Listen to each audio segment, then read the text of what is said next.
একজন মাত্র থাকলে আমাদের এই দর্শনের তাত্ত্বিক অবস্থানগুলি শেষ থেকে শুরু করে প্রথম থেকে শুরু করে শেষ পর্যন্ত নিয়ে গেলে একজনকে বুঝ দেওয়া যায়। মুহাম্মদ ইসলাম না মাওলা হুসাইনের কাছে আশ্রয় চেয়েছিল, তাই তিনি নিজের জীবন দিয়ে মুহাম্মদ ইসলামকে বাঁচিয়েছেন। হে মহাতাপস, আপনাদের চলে যাচ্ছেন, আমাদের ধর্মশাস্ত্র ধর্মবিদ্যা কে শিক্ষা দিবেন?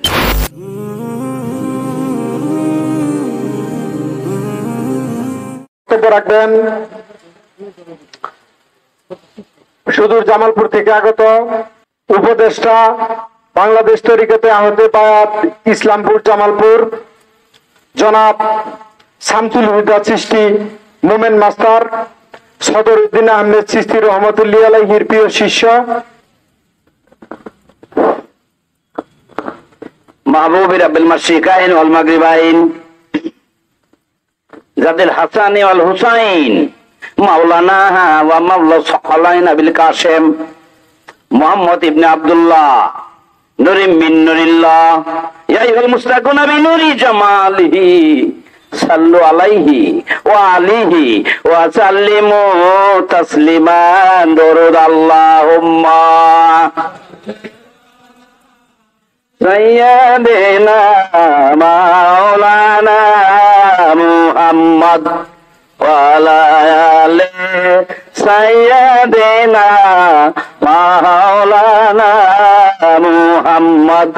নূর নবীজির আগমনে জগৎ হলো উজালা, পড়া দরুদ তার উপরে আসে নিরালায় আল্লাহুম্মা ওয়ালা সাইয়্যিদিনা মাওলানা মুহাম্মদ ওয়া আলা আলি সাইয়্যিদিনা মাওলানা মুহাম্মদ। প্রিয় হাজিরান, আজকে এই মহতী সভার আলোচ্য বিষয় ঈদে মিলাদুন নবী। দয়াল নবী রাসূল করিম সাল্লাল্লাহু আলাইহি ওয়াসাল্লাম এই মনোজগতের যিনি রহমতের মালিক, কোন জগতের? মনোজগতের। যে এতক্ষণ তারা বলে গেলেন কোন স্টেজে গেলে তাকে কোন সবক দেওয়া হবে, লিয়াকত ভাই বলে গেছেন কোনটাই গোপন নাই, সব জাহেরি। ওই পর্যায়ে না যাওয়া পর্যন্ত সব গোপন, সব গোপন, সব গোপন। আমরা ইংরেজিতে একটা ফ্রেজ পড়েছিলাম, a dog in the manger policy, a dog in the manger policy. চিন্তা করে দেখেন কিরকম, নিজেও খাবে না, আরেকজনকে খেতেও দেবে না। এই স্বভাব যার আছে তার জন্য এই ফ্রেজটা প্রযোজ্য হয়। অনেক গ্রামের মধ্যে শাশুড়িগণ আছেন যারা বৌমাকে শিক্ষা দেওয়ার খাতিরে নিজেও খায় না, দুপুরে খাওয়া খাবো, আসরের পরে বৌমা কিবেই কিবেই খায়, ওই দশায় পড়ে যায়। এটা হলো a dog in the manger policy, একটা ফ্রেজ। আমার আজও মনে আছে, আমরা সেই সময়ের বিয়ে পাস করা মানুষ, তো তখন এতে আমাদের খুব পড়াইতেন যেন ইংলিশ ফর টেকনিক্যাল স্টুডেন্ট নামক একটা পুস্তকে। এখন এই যে আমার দয়াল নবী যাকে সৃষ্টি না করলে কিছুই সৃষ্টি করতেন না, তাই ইনি কেন আমরা তাকে অনুসরণ করবো? লিয়াকত ভাই বেশ সুন্দর করে বলে গেছেন। আমি তার ধারাবাহিকতার মধ্যে আসলে এত না, একজন মাত্র থাকলে আমাদের এই দর্শনের তাত্ত্বিক অবস্থানগুলি শেষ থেকে শুরু করে প্রথম থেকে শুরু করে শেষ পর্যন্ত নিয়ে গেলে একজনকে বুঝ দেওয়া যায়। তারা ঘুরে ফিরে কোনটাই হয় না, যে কেবল মাস্টার অফ নান, এই গুইটাই, এটাও না ওটাও না, ঘটনা হয়েছে ওইটা। এখন আমার দয়াল নবী, আমরা যাকে এত সাধারণ মানুষ মনে করি, নাউজুবিল্লাহ, মাটির মানুষ মনে করি, ভাইরা বলে গেছেন, বড় দুঃখ বিষয়। দেখেন, আমি শুধুমাত্র দুই তিনটে অন্য ধর্মের নেতাদের কথা উল্লেখ করি, আমি আমার বক্তব্য খাটোর মধ্যে ছেড়ে দেবো। আমার দয়াল নবী সম্পর্কে যীশু খ্রিস্ট, লিয়াকত ভাই যেমন বলে গেছিলেন, যীশু খ্রিস্ট যখন বলেছিলেন, খ্রিস্ট শব্দ শুরু হয়ে গেছিল তার মৃত্যুর পরে থেকে। বাইবেলে রীতিমতো বলা আছে, খ্রিস্ট ধর্মের যারা বাইবেল ধর্মগ্রন্থে রীতিমতো যিশু ঈসা নবী বলেছেন, তার শিষ্যদেরকে নিয়ে বসে আছেন। বসে থাকার সময় তিনি বললেন, if you love me, keep my commandments, and I will pray to the Lord, and he will send you another comforter unto you. Until I will go, he will not come. I will go, and I will send him unto you, and he will abide with you forever. যীশু খ্রিস্ট নিজে বলেছেন তার শিষ্যদেরকে আমার দয়াল নবী সম্পর্কে। দেখেছেন কি বললেন তার ভক্তদেরকে? হে আমার সাথীরা, if you love me, যদি তোমরা আমাকে ভালোবাসো, keep my commandments, আমার হুকুম মানো,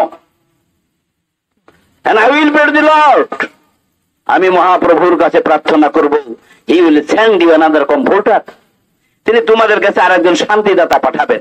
প্রিচার বলে নাই, যারা ধর্ম নেতা তাদেরকে প্রিচার বলা হয় ইংরেজিতে, আর কমফোর্টার মানে শান্তিদাতা। চিন্তা করেছেন? আনটিল আই উইল গো, আমি না যাওয়া পর্যন্ত হি উইল নট কাম, সেই দয়াল নবী মহামানব মুহাম্মদ সাল্লাল্লাহু আলাইহি ওয়াসাল্লাম আসবেন না। আই উইল গো, এরপর উইল ফোর্স বুঝাইছে, আই উইল গো, আমি যাবই, and I will send him unto you, এবং আমি তোমাদের কাছে তাকে পাঠিয়ে দেব, and he will abide with you forever, এবং তিনি চিরদিন তোমাদের মধ্যে থাকবেন। তার মানে তিনি যে ধারায় তার প্রতিনিধি তৈরি করে যাবেন, ওই প্রতিনিধিত্বের ধারার তার চরিত্র যার ভিতরে অর্জিত হয়ে গেছে, ওই ধারায় তিনি যতদিন মনুষ্য সমাজ থাকবে ততদিন তিনি থাকবেন। এটা ফরএভার মানে চিরদিনের জন্য, তিনি শেষ হওয়ার জন্য নয়। তার উপাধিতে এই জন্য রসুল আল্লাহ, আল্লাহর প্রতিনিধিত্বের ধারা। তাই সূরা ইনশিরার 7 নম্বর 8 নম্বর বাক্যের মধ্যে আমার মুর্শিদ কেবলা দয়াল বাবা 717 দিন আমার সৃষ্টি ব্যাখ্যা করেছেন এইভাবে, this direction was raised up a leader fit to represent the messenger of Allah. অর্থাৎ প্রত্যেক মহামানব, প্রত্যেক পীর ওলি কামেল যারা, তাদের ডিউটি হলো, তারা যদি কোনো দীর্ঘকালীন সময়ের জন্য কোথায় অনুপস্থিত থাকেন, ওই জায়গায় দেখভাল করার জন্য, তার কৌমকে দেখভাল দেওয়ার জন্য একজন উপস্থিত লোক তৈরি করে যাবেন। আর যিনি একেবারে পর্দা নিয়ে যাবেন, তার এই ধারা প্রবাহিত করার জন্য, তার চরিত্রে চরিত্রায়ন, তার রঙে রঙিন সূরা ইনশিরা ভালো করে দেখবেন, ওই রকম প্রতিনিধি রেখে যাবেন।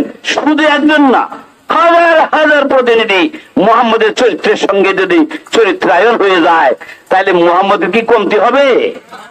যে স্কুলের ছাত্র সব গোল্ডেন এ প্লাস পেয়ে গেছে গা, ওই স্কুলে ভর্তি করা পোলাপান ভর্তি করার জন্য আমরা পাল্লা দিব না? ওই স্কুলের শিক্ষক যারা, তাদের নাম কম না বেশি? অনেক বেশি। তাই মনে রাখবেন যে নবী এত চেষ্টা, বাবা বলেছিলেন এইভাবে, তিনি চেষ্টা ত্রুটি করেন নাই, কিন্তু তাকে তা করতে দেওয়া হয়নি। আর কারবালার ঘটনা সম্পর্কে আমি শুধু একটা কথা বলবো। আমাকে সদরুদ্দিন মসজিদ কেবলাদান একদিন বললেন, মাস্টার সাহেব, মুহাম্মদ ইসলাম না মাওলা হুসাইনের কাছে আশ্রয় চেয়েছিল, আহা, তাই তিনি নিজের জীবন দিয়ে মুহাম্মদ ইসলামকে বাঁচিয়েছেন। ওই দিন যদি তিনি এই জিদের কাছে আত্মসমর্পণ করতেন, সত্য মিথ্যা কোনো পার্থক্য থাকতো? You can't make any difference between the truth and false. কখনো পার্থক্য আর থাকতো না। আর আমাদের কুরবানি পুস্তকের মধ্যে আমার মুর্শিদ কেবলা দয়াল বাবা 720 সদরুদ্দিন আমার সৃষ্টি কেবলা যান, মাওলার সেই ভাষণটা, মাওলা হুসাইনের আরাফাতের ভাষণ, উনি ব্যাখ্যা করেছেন। আমাকে নিয়ে তিনি বসলেন, আমাকে বললেন, মাস্টার সাহেব, জি বাবা, মাওলা হুসাইনের আরাফাতের ভাষণটা না আমি পেয়েছিলাম ইরানি নিউজ লেটার থেকে। আমি হ্যাঁ বাবা, আমিও, আমার কাছে এরকম তা হয়েছে, প্রতি মাসে মাসে ওরা এটা পাঠাই দিত বেশ কিছু মানুষের, এরকম সত্য সন্ধানী যারা আমাদের বাড়িতে খাজা মাস্টার সাকি খুব যাইতেন, ওরকম আমরা ওই ধারার মধ্যেই ছিলাম, এই জন্য ওই রকম ওটি পাঠাই দিতেন। আমি তখন শিক্ষকতা করি। ওই ওই পুস্তকে এই ইংরেজি যে ভাষণটা দেওয়া আছে, আমি যদি বঙ্গানুবাদ করতাম খুব বেশি মধ্যে 2 থেকে 2.5 মিনিট লাগতো। 2.5 পৃষ্ঠা তো ইংরেজি ভাষণটা, ইংরেজিতে 2.5 পৃষ্ঠা, 2 থেকে 2.5 মিনিট লাগতো। আমি তা করিনি। দেখেন কিরকম সাধক তারা। আমাকে বললেন আমি তা করিনি, আমি আরবি হরফের সাথে সমন্বয় রক্ষা করে ভাষণওয়ালার সাথে যোগাযোগ করে,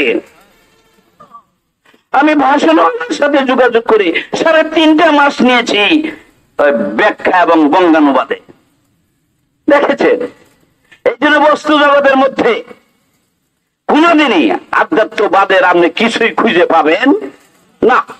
যখন বস্তুবাদের ডিঙ্গে আধ্যাত্মবাদে কেউ দাখিল হবে, তার শূন্যতার যত বাড়তি, মনের মধ্যে কুলুস কালিমার যত নাই, একদম লায় স্তরে তিনি চলে গেছেন।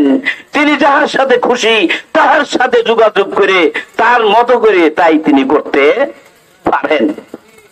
এই দয়াল নবীর যে রঙে রং, তার স্বভাবে স্বভাব, তার চরিত্রে চরিত্র, মানুষ তৈরি না হওয়া পর্যন্ত মুহাম্মদকে বুঝাবে, মুহাম্মদের চরিত্র বুঝাবে, এটা মোটেই সম্ভব নয়। এই জন্য ওলি আল্লাহগণ চেষ্টা করে গেছেন। বুদ্ধ এক শিষ্য ছিল আনন্দ। বুদ্ধ একদিন চলে যাচ্ছেন দুনিয়া ছেড়ে, এমন হাল হয়ে গেছে বুদ্ধের, আনন্দের জীবন সয় না। হায় হায়, আমার মহাদেব, আমার প্রাণের প্রাণ তো চলে যাচ্ছে। তিনি পাঁজর দিয়ে বুদ্ধকে ধরেছেন, মরতে দিবেন না, দুনিয়া ছেড়ে যেতে দিবেন না। আনন্দ কিন্তু ছিলেন strong devotee two Buddhist, ভক্তিকুল Churamani. যদি ধরছে তাও দেখি যে না, চলেই যাবে, ওরকম ভাব, শেষ নিঃশ্বাস শেষ হয়ে যাবে। তখন বুদ্ধ আনন্দকে বলেছিলেন, who will teach us religion injunction when thou art gone? হে মহাতাপস, আপনি যে চলে যাচ্ছেন, আমাদের ধর্মশাস্ত্র ধর্মবিদ্যা কে শিক্ষা দিবেন? তখন বুদ্ধ বলেছিলেন, I am not the last and first Buddha, আমি প্রথম এবং আমি শেষ বুদ্ধ না। Another Buddha will come before you, তোমাদের কাছে আর একজন বুদ্ধ আসবেন, and he will be undoubted wisdom supreme enlightened one.